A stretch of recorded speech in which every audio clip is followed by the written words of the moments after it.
vous débrouiller pour aller chercher donc de la nourriture, etc., etc. Pourquoi vous arrêtez de manger, pourquoi vous allez manger, hein, pourquoi vous avez faim, etc., etc. Tout ça, c'est des notions que nous allons donc voir. Ensuite, les besoins qualitatifs. Hein, les besoins qualitatifs, c'est aussi donc un chapitre donc important que nous verrons. Dans ces besoins qualitatifs, surtout, nous allons nous intéresser aux besoins en protéines, les besoins en vitamines, les besoins en eau et électrolytes. Voilà un peu ce que nous allons voir en bioénergétique. Alors, quels sont les différents objectifs que nous vous assurons à l'occasion? C'est de connaître les différentes méthodes de mesure de la production d'énergie, hein, ce qu'on appelle les mesures de la calorimétrie, mesure donc la production d'énergie, définir l'équilibre énergétique donc de l'organisme, connaître les besoins alimentaires et les principes d'une alimentation équilibrée. Ensuite, nous allons voir dans les chapitres donc, de description des mécanismes d'adaptation des dépenses aux recettes, des mécanismes d'adaptation des recettes aux dépenses. Autre objectif, de citer les conditions et l'intérêt de la mesure de la dépense d'énergie, qu'on appelle le métabolisme de base, et surtout voir qu'est-ce qui peut changer ces métabolismes donc, de base. Enfin, nous allons définir le bilan azoté, hein, ça veut dire c'est l'apport en protéines. Quand vous pouvez vous dire que l'apport est suffisant, l'apport n'est pas suffisant. Des notions importantes, surtout sur les besoins en protéines, c'est la notion d'épargne azotée. Hein, ce sont des notions que nous allons voir, des intéressantes.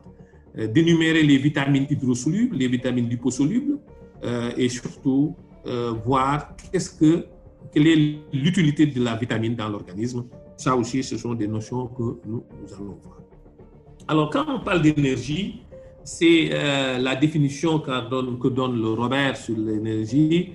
L'énergie se définit comme la capacité à réaliser un travail, et le travail étant défini comme l'application d'une force sur une distance. En fait, toute activité, tout mouvement, tout fonctionnement, je dirais, quand vous regardez, quand vous parlez, là où je suis en train de parler, c'est parce que je dépense de l'énergie. J'utilise de l'énergie pour pouvoir émettre un son. J'utilise donc l'énergie pour faire tout ce que vous faites dans l'organisme. Vous êtes en train d'écouter ce que je vous dis, c'est parce qu'il y a de l'énergie qui est dépensée pour ça. Donc, c'est la base de la vie. Hein, et c'est important. Hein, oui. C'est désolé, il y a des étudiants qui demandent toujours des raisons. D'entrée. Et d'entrée. Alors, admettre tous. C'est bon? Un troisième. Une personne. C'est bon, tout le monde est dedans? Oui, c'est bon. C'est bon, je pense. Hein? Très bien. Donc, l'énergie, quand même, c'est quelque chose d'essentiel. Alors, d'où vient cette énergie? Je ne sais pas, vous avez une idée, probablement. D'où vient donc cette énergie? L'énergie que nous consommons, d'abord cette énergie dans notre environnement, on le voit un peu partout. L'énergie peut se trouver sous différentes formes. C'est l'énergie chimique, en fait, pour fabriquer du muscle. Hein, c'est de l'énergie chimique qui sera utilisée pour synthétiser. Vous avez l'énergie électrique. C'est le courant électrique, vous voyez, les lumières, tout ça, c'est de l'énergie électrique. L'énergie électromagnétique, les ondes pour écouter la radio, les ondes de télévision qui nous permettent donc de passer, etc., c'est de l'énergie électromagnétique. Le téléphone, c'est bon, c'est admis. Le téléphone, les radios, tout ça, c'est de l'énergie électromagnétique. Vous avez de l'énergie thermique. L'énergie thermique est obtenue au niveau des barrages en particulier, ou avec l'eau qui circule avec une certaine pression et des frottements, permet de produire donc de l'énergie. Vous avez aussi l'énergie mécanique, hein, l'énergie nucléaire, hein, tout ça, ce sont donc des formes d'énergie que vous pouvez donc avoir. Donc l'énergie thermique, électromagnétique, ce sont tous des formes d'énergie. L'énergie nucléaire, hein, vous savez aussi, hein, avec aujourd'hui en France, vous avez ou dans les pays développés, il y a des centrales nucléaires qui produisent de l'énergie. Hein. C'est de l'énergie nucléaire qui est une énergie très importante, mais le problème essentiel, c'est que les produits qui nous permettent d'avoir cette énergie nucléaire, ce ne sont pas des produits facilement dégradés et ils restent pendant des centaines d'années sans pouvoir être donc dégradés. Et c'est ça qui pose le principal problème. Alors, c'est lent. Alors, cette énergie, globalement, il a pour origine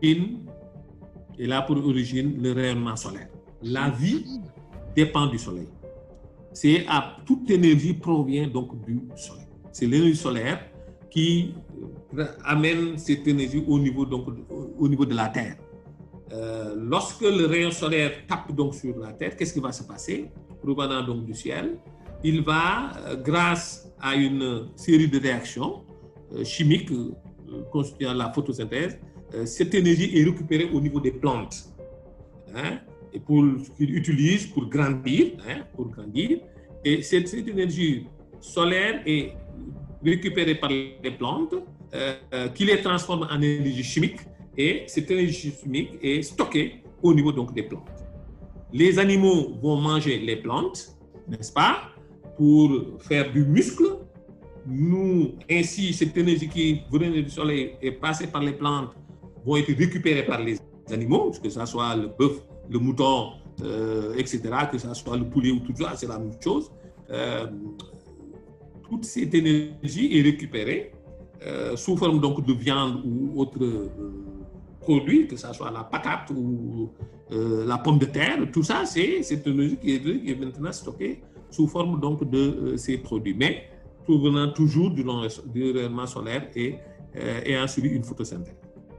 Alors, lorsque nous allons manger l'animal, le bœuf ou la viande de mouton, nous allons récupérer cette énergie qui peut venir du soleil. Nous l'avons maintenant récupérée et ça va récupéré par l'être humain. Donc, le qui venait du soleil, vous êtes admis, qui venait donc du soleil, a été récupéré par les plantes, les animaux ont mangé les plantes et nous avons mangé les animaux. D'accord? C'est toujours cette énergie solaire que nous allons récupérer pour nous permettre donc de fonctionner, de faire toutes nos activités, de grandir, etc. Qu'est-ce qui va se passer donc chez l'organisme? L'être humain va grandir ainsi, et puis en un moment, bon, va vieillir, etc. Et en un moment, va mourir, n'est-ce pas? Hein? C'est comme ça, hein? La mort est inéluctable. Et qu'est-ce qui va se passer normalement si tout se passe bien? Lorsque l'individu meurt, qu'est-ce qu'on fait? On l'enterre. On le met sous terre. Et quand il est sous terre, en fait, il doit permettre de fertiliser le sol. Et quand on fertilise donc le sol, on permet donc aussi au sol d'avoir donc des plantes aptes à capter de manière importante le rayonnement solaire. Donc vous voyez, le cycle revient. Le cycle revient. Donc la finalité quand même d'un individu qui meurt, en fait, normalement, ce n'est pas d'être incinéré, mais l'idéal est normalement qu'il soit enterré, qu'il permette donc de fertiliser le sol pour que le sol puisse avoir donc des plantes qui puissent être aptes à récupérer l'énergie solaire, ainsi donc le cycle de tout. Donc vous voyez, dans la vie donc, de tous les jours, il y a des choses qui ont changé. On commence maintenant à brûler les gens, à les donner sous forme de cendres, mais l'idéal quand même, c'était de les mettre sous terre et puis qu'ils puissent fertiliser donc, le sol et ainsi la vie donc continue. Alors donc voilà un peu en ce qui concerne donc cette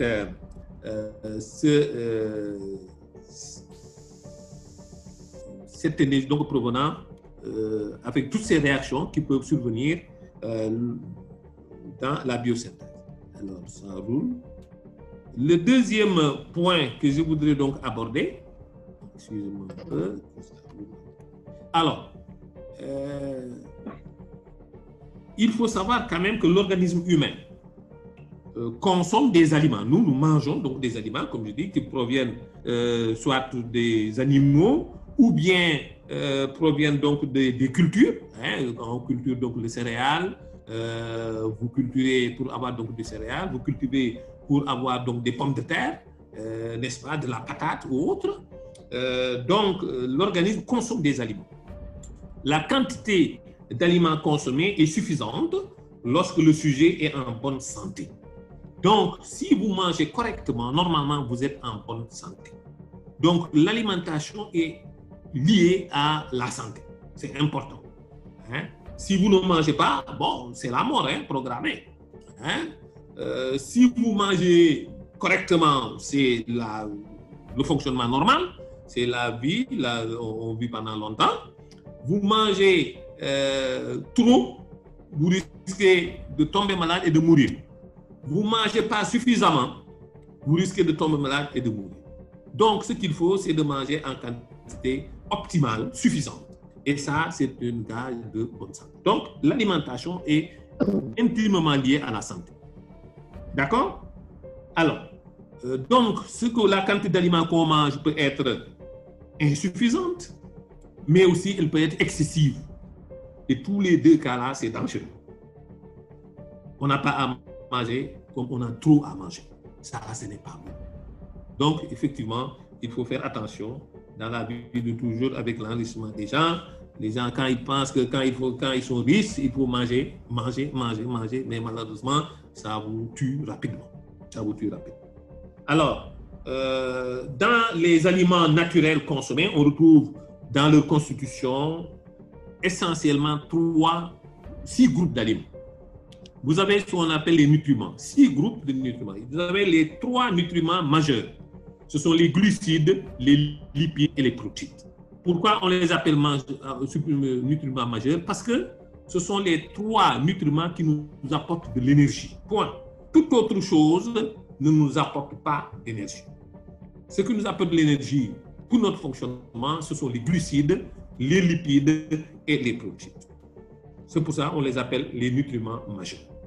À côté de ces nutriments majeurs, nous avons les autres. On ne peut pas les appeler des nutriments mineurs. Non, ils sont importants, mais je les appelle les autres. Les 3 autres, ce sont les vitamines. Les vitamines ne nous apportent pas du tout d'énergie. Quand on dit parfois dans la publicité vitamine C plein d'énergie, c'est faux. Vitamine C, 0 énergie. Aucune vitamine ne nous apporte de l'énergie.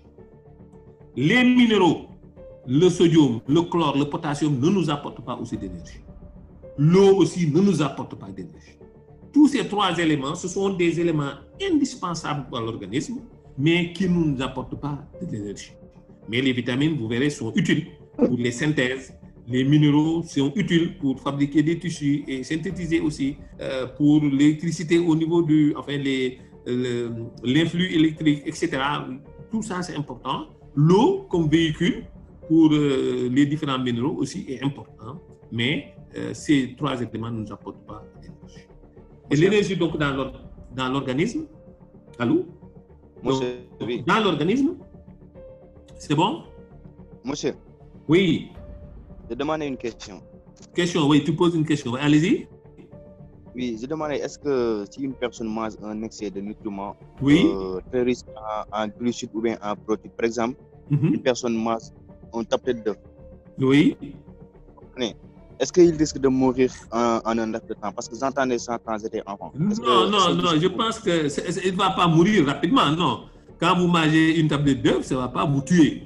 Intoxication jusqu'à mourir. Non, en général, c'est pendant longtemps parce que vous allez, en un moment, vous allez vomir. Hein, vous ne pouvez pas tout manger parce que l'organisme même se défend.